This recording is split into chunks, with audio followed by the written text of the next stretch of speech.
Olá, querido ouvinte. Bem-vindo ao ODR Entrevista, o podcast do Observatório de Regionalismo. Você pode nos escutar através do nosso canal no YouTube, do Google Podcast e do nosso canal no Spotify. Nós estamos hoje com uma edição extra, tendo em vista os acontecimentos de ontem sobre o Mercosul. Ontem, no caso, dia 8 de julho. Eu sou a sua hostess, Tainá. E eu estou aqui também com a Bárbara Neves. Olá, Bárbara. Oi, Tainá, e oi para todo mundo que está escutando a gente.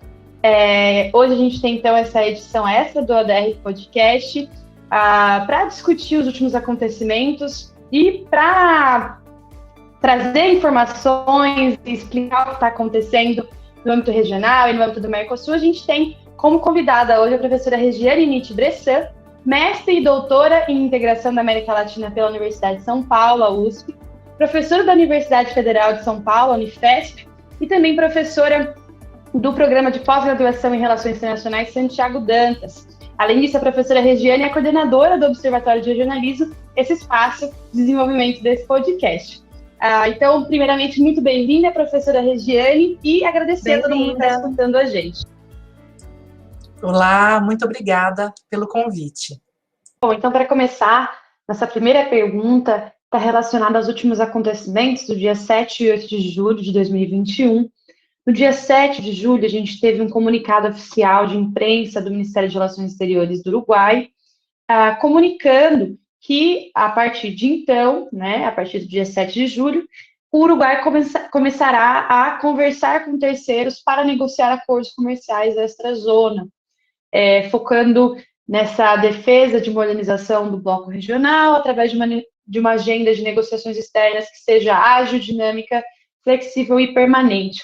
E no dia 8 de julho, a gente teve a 58ª cúpula de chefes de Estado do Mercosul, no qual foi passada a presidência pro tempore da Argentina para o Brasil, e a gente pôde perceber uma tensão, uma desconexão, uma desarticulação entre os países, principalmente pela própria maneira no qual a cúpula foi transmitida. A cúpula ela ocorreu de maneira online, e a gente teve inicialmente a fala do Alberto Fernandes, presidente argentino, passando a presidência pro tempore ao presidente Bolsonaro brasileiro, e a fala do presidente Fernandes foi feita no canal da presidência argentina.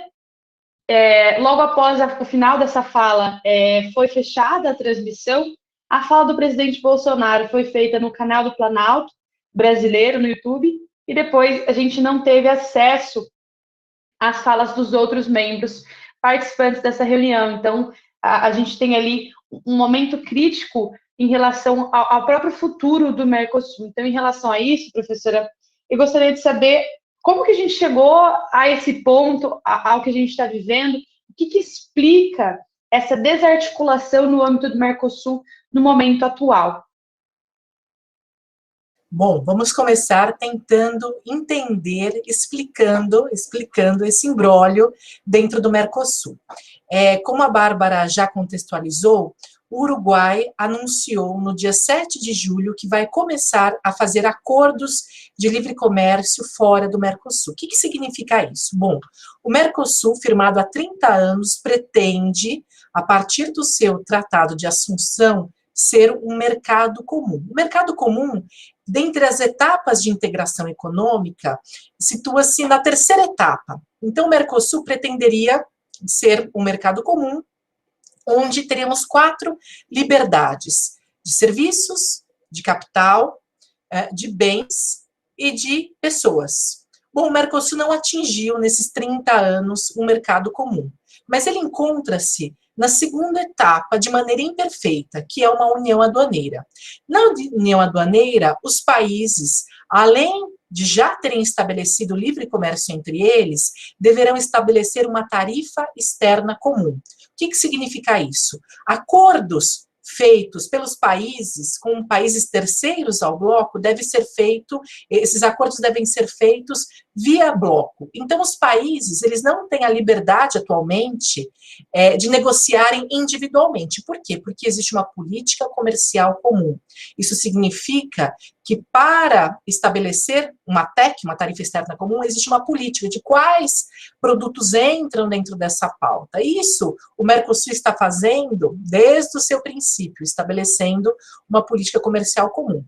Em outros momentos do bloco, em outros momentos do Mercosul, já tivemos, sim, diversas ameaças de diversas partes, inclusive do Brasil, em retroceder, ou seja, começar a negociar com outros países fora do Mercosul, retrocedendo nas etapas de integração econômica e voltando para a primeira etapa, que é a área de livre comércio, onde não há barreiras tarifárias e não tarifárias entre os países do bloco, e eles podem, dentro de uma área de livre comércio, estabelecer acordos de livre comércio mundo afora, sem fazer via bloco. Bom, a partir do momento que o Mercosul estabeleceu esta regra, a partir de diversos tratados, protocolos e negociações, é importante que os países façam negociações consensuadas. Então, o que acontece? Quando o Brasil quer negociar, como já aconteceu com o Egito e outros países, com a Índia, por exemplo, ele faz via bloco. Então, ele expõe essa proposta, ele leva essa proposta para dentro do Mercosul e os países vão analisar, avaliar essa possibilidade e vão começar a negociação via bloco. O que o Uruguai está dizendo? Olha, não vou mais negociar via bloco, eu vou começar a fazer negociações mundo afora. O que ocasionou muito espanto é porque o Uruguai, diante as assimetrias do bloco, então o Uruguai é um país muito pequeno em relação aos demais países. Por que eu estou falando isso? A população do estado de São Paulo e o PIB do estado de São Paulo é superior, ambos são superiores ao PIB e população da Argentina. O PIB da cidade de São Paulo equivale ao PIB do Uruguai. É isso. Né? Então, o PIB da cidade de São Paulo, da metrópole de São Paulo, equivale... Então, por isso que eu estou dizendo, né, querendo me referir que o Uruguai vive as assimetrias. E ao longo desses 30 anos, o Uruguai sempre pressionou, sempre foi muito entusiasta de um Mercosul mais institucionalizado para que ele pudesse ter um maior poder de barganha nas relações econômicas internacionais. No entanto, divergências políticas, crises econômicas, a própria crise do Mercosul, eu sei que o Mercosul já enfrentou vários momentos de crise, fez com que o governo uruguaio anunciasse que vai começar a fazer acordos mundo afora. E ele vem pressionando junto ao Brasil, e isso não é novidade dentro do Mercosul, para que agora, na presidência brasileira do bloco, o Brasil, vários, né, junto ao Paraguai, ambos comecem a pressionar pela flexibilização do Mercosul, ou seja, de forma literal, seria o Mercosul retroagir em suas etapas, ele voltaria a ser um bloco apenas de área de livre comércio. E aí, por exemplo, os países poderiam estabelecer um acordo de livre comércio com os Estados Unidos e com a China, né, países muito interessados em estabelecer comércio com a região. Então, é essa questão. Eu acho que, a partir da presidência brasileira, nós teremos, sim, muitos desafios. O presidente argentino ainda aposta nos tratados do Mercosul, rogando que os países continuem fazendo as negociações por consenso, via bloco. Isso garante a estabilidade, garante a inserção dos países mundo afora, via Mercosul, como, por exemplo, né, remontando aí o acordo de livre comércio entre a União Europeia e Mercosul, esse acordo que já foi negociado por aproximadamente 25 anos e quase foi firmado entre 2019 e 2020, mas tivemos aí diferenças, disputas e descontentamentos, principalmente europeus, em relação à política externa brasileira e política, inclusive, doméstica para a proteção do meio ambiente. Então, diante um cenário complicado, esse acordo não foi firmado. Mas é muito importante dizer que a União Europeia já salientou várias vezes, o acordo vai ser feito apenas bloco a bloco, não vai ser feito União Europeia, Uruguai, União Europeia, Brasil, é um acordo entre blocos. Então, a partir do momento que o Uruguai está dizendo que vai, de alguma forma, abandonar aquilo que o Mercosul criou, né, estabeleceu, construiu ao longo desses 30 anos, é de fato uma ameaça para a decomposição do bloco, para o retrocesso do Mercosul. Os países vizinhos ficaram muito descontentes com a presidência argentina. O Uruguai chegou a dizer que o Mercosul seria uma pedra, seria uma trava para as negociações uruguaias. O presidente argentino rebateu, dizendo, olha, se você acha que o Mercosul é um peso, você pode mudar de embarcação, você não precisa continuar com a gente.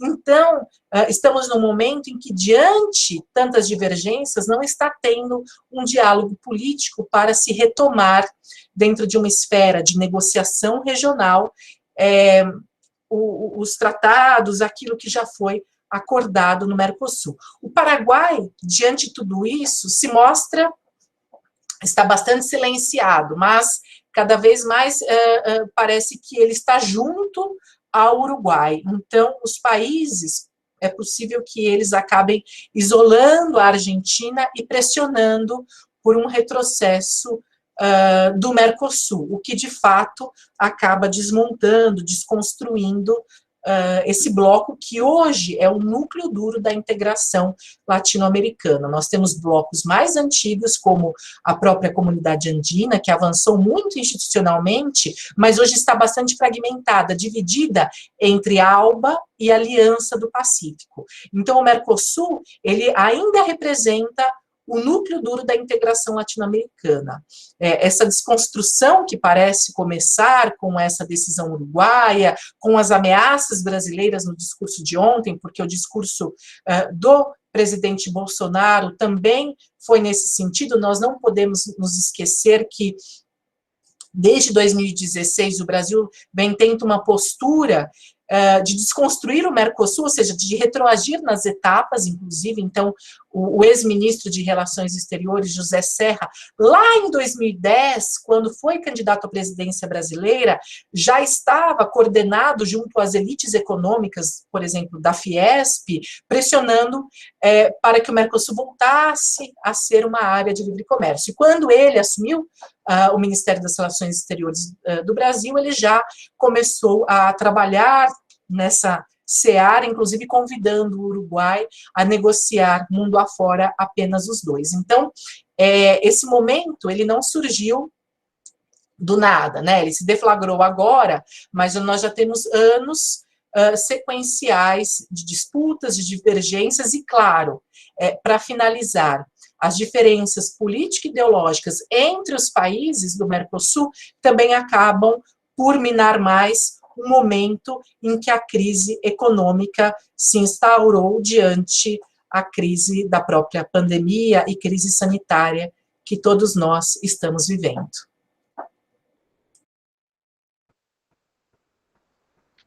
Bom, professora, nesse caso, né, inclusive, a fala do presidente Bolsonaro durante a cúpula do Mercosul do dia 8 marca, né, essa questão da agenda de flexibilização, de revisão da tarifa externa comum, que você mencionou, a TEC.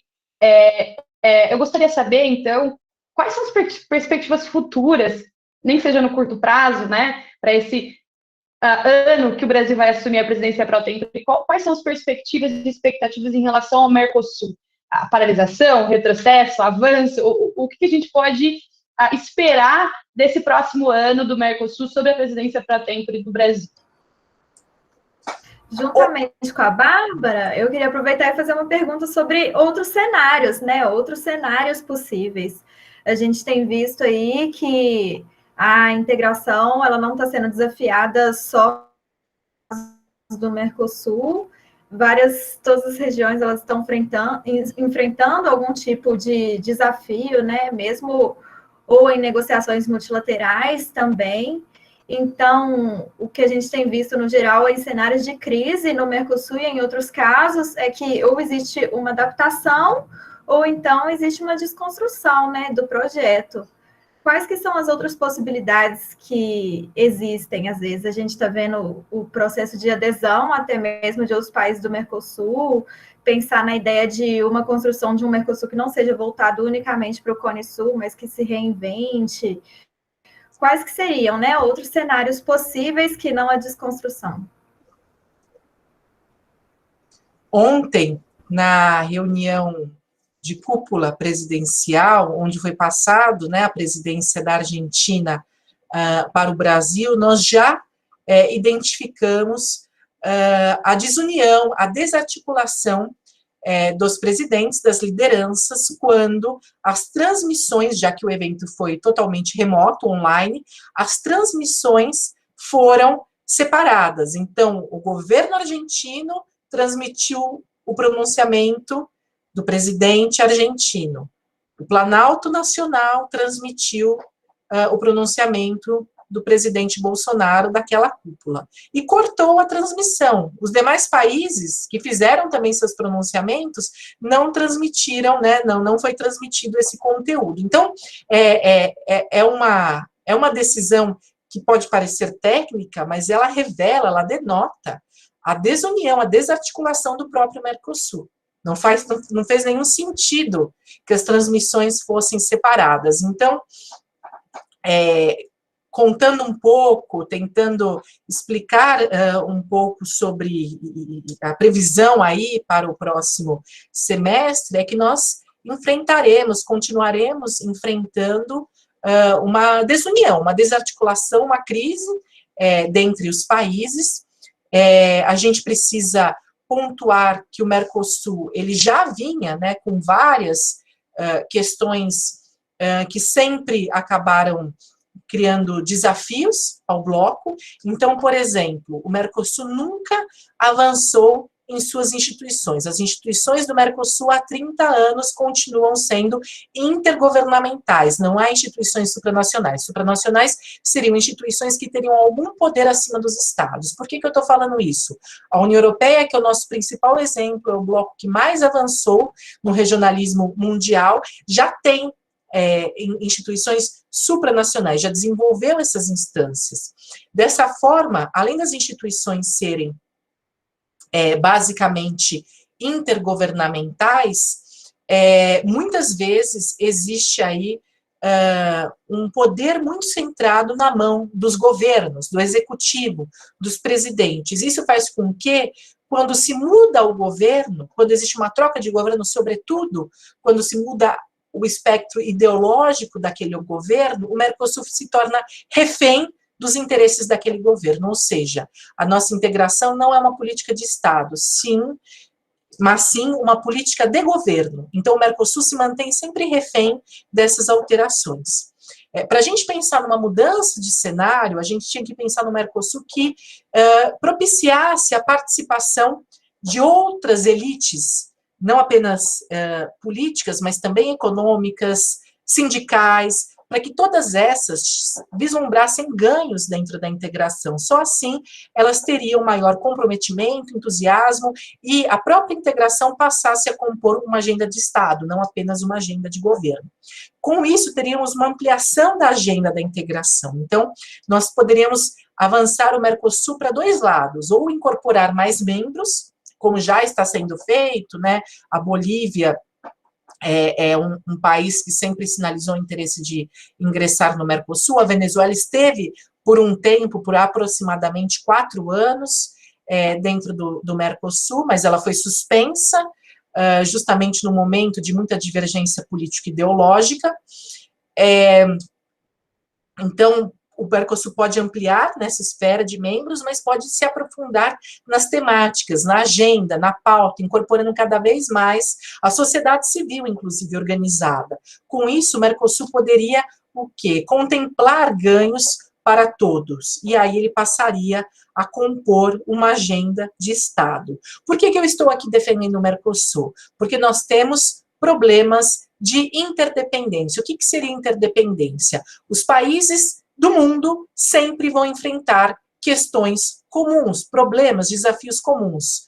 Com o Mercosul ou sem Mercosul, sempre teremos comércio regional, sempre teremos migração, sempre teremos problemas ambientais, continuaremos enfrentando os mesmos desafios. E o Mercosul acontece justamente para tentar resolver, sanar de forma amistosa, pacífica, questões, inclusive, divergentes. Mas a interdependência sempre vai acontecer entre os países, sobretudo de uma mesma região, que se deparam com fronteiras, que se deparam, né, com migrações, com fluxos de capital. Então, isso é muito importante a gente retomar e a gente lembrar.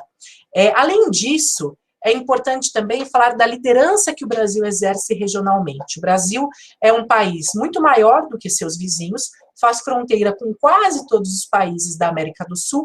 Então, para o Brasil, estrategicamente, é importante que ele tenha acesso, que ele consiga negociar, que ele tenha diálogo. Não é interessante ao Brasil isolar os países vizinhos, por vários aspectos. Primeiro, a fronteira sempre vai existir, como eu disse. Depois, as questões de interdependência. E a partir do momento em que o Brasil isola, o Brasil está dando espaço para outros países fora da região ocuparem um espaço regional. Já foi assim com os Estados Unidos durante toda a Guerra Fria, está sendo assim com a China que cada vez mais vem ocupando espaços nas instituições regionais, inclusive. Então, a partir do momento em que o Brasil consegue estabelecer uma negociação, ainda que uma negociação que não avance profundamente em suas instâncias, em suas estruturas institucionais, mas que ele consiga estabelecer sempre o diálogo, que ele consiga estabelecer sempre formas de resolver pacificamente as questões, os conflitos, as divergências que possam existir aqui na região. Tainá, eu não consigo ver uma América do Sul sem um Mercosul ou sem alguma proposta de integração.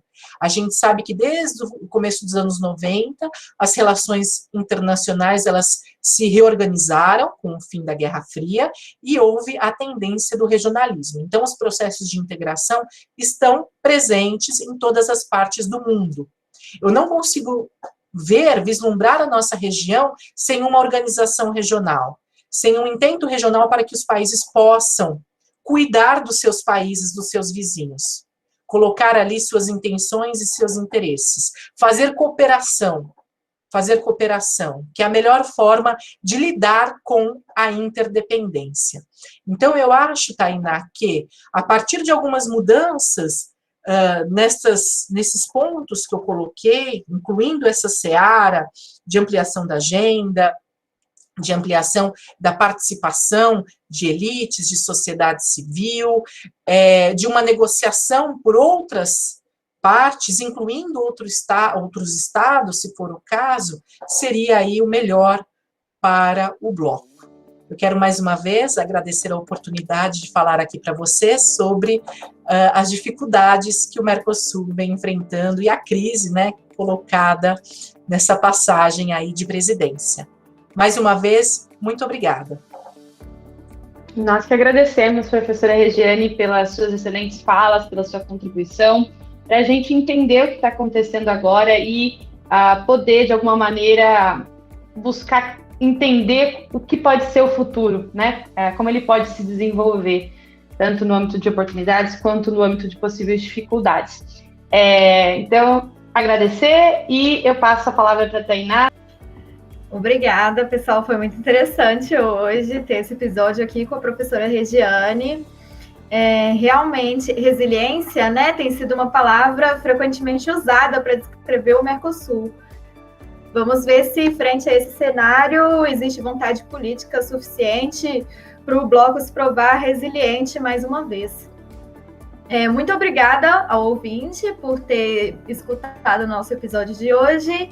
Você pode encontrar a gente lá no canal do YouTube, se inscrevam, inclusive, passem a seguir a gente lá no nosso canal do Spotify e também lá no Google Podcast. Lembrando que no Google Podcast você pode deixar ele disponível offline para escutar depois, ok?